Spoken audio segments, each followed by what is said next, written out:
عام طور پر جانوروں کے بچوں کو ہم بچہ ہی کہتے ہیں،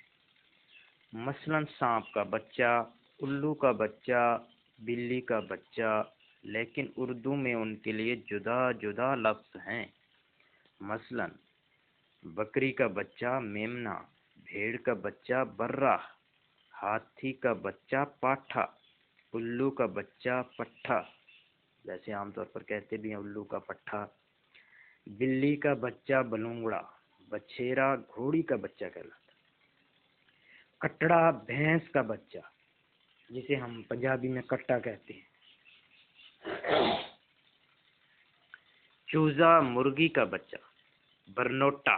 ہرن کا بچہ، سمپولا سانپ کا بچہ، گھٹیا سور کا بچہ۔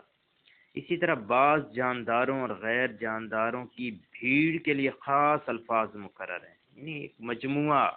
بعض جانداروں کا جو اس میں جمع کی حیثیت رکھتے ہیں، انگلش میں کولیکٹیو ناؤن کہتے ہیں۔ مثلا طلباء کی جماعت، پرندوں کا غول، بھیڑوں کا گلہ، بکریوں کا ریوڑ، گوؤں کا چونا، مکھیوں کا جھلڑ، تاروں کا جھرمٹ، آدمیوں کی بھیڑ، جہازوں کا بیڑا، ہاتھیوں کی ڈار، کبوتروں کی ٹکڑی، بانسوں کا جنگل، درختوں کا جھنڈ، اناروں کا کنج، بدماشوں کی ٹولی، سواروں کا دستہ،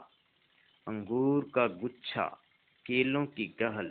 ریشم کا لچھا، مزدوروں کا جتھا، فوج کا پرہ، فوج کا لشکر بھی استعمال ہوتا ہے، روٹیوں کی ٹھپی، لکڑیوں کا گٹھا، کاغذوں کی گڈی، خطوں کا تومار، بالوں کا گچھا، پانوں کی ڈھولی، کلاپتوں کی کنجی۔ اردو کی عظمت کا اندازہ اس سے کیجئے کہ ہر جانور کی صوت کے لیے علیحدہ لفظ موجود ہے، یعنی ہر جانور کی آواز کے لیے علیحدہ لفظ موجود ہے۔ مثلا شیر دھاڑتا ہے، ہاتھی چنگھاڑتا ہے، گھوڑا ہن ہناتا ہے، گدھا ہینچوں ہینچوں کرتا ہے، کتا بھونکتا ہے، بلی میاؤں میاؤں کرتی ہے، گائے رانپتی ہے، سانڈ ڈکارتا ہے، بکری ممیاتی ہے، کوئل کوکتی ہے، چڑیا چوں چوں کرتی ہے، کوا کائیں کائیں کرتا ہے،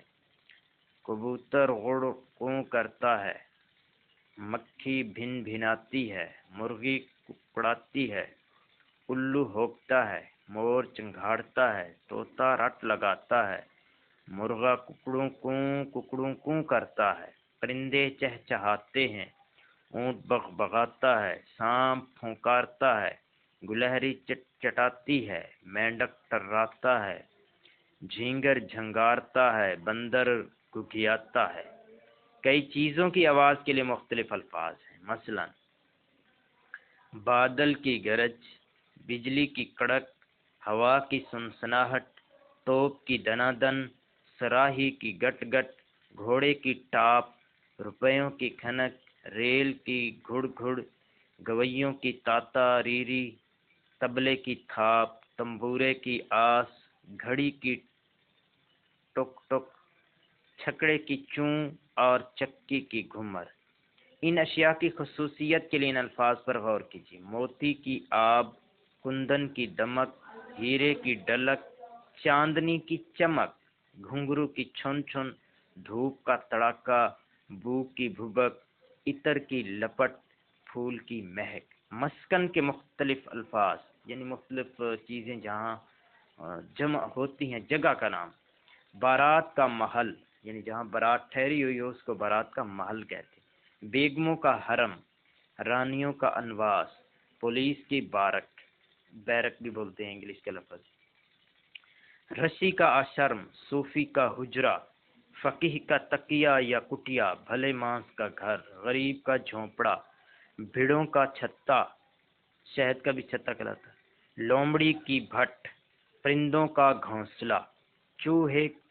کا بل،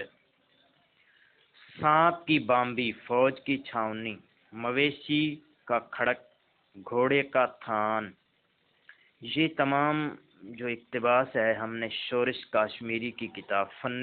خطابت سے لیا ہے۔ سننے کا بہت شکریہ۔ اللہ حافظ۔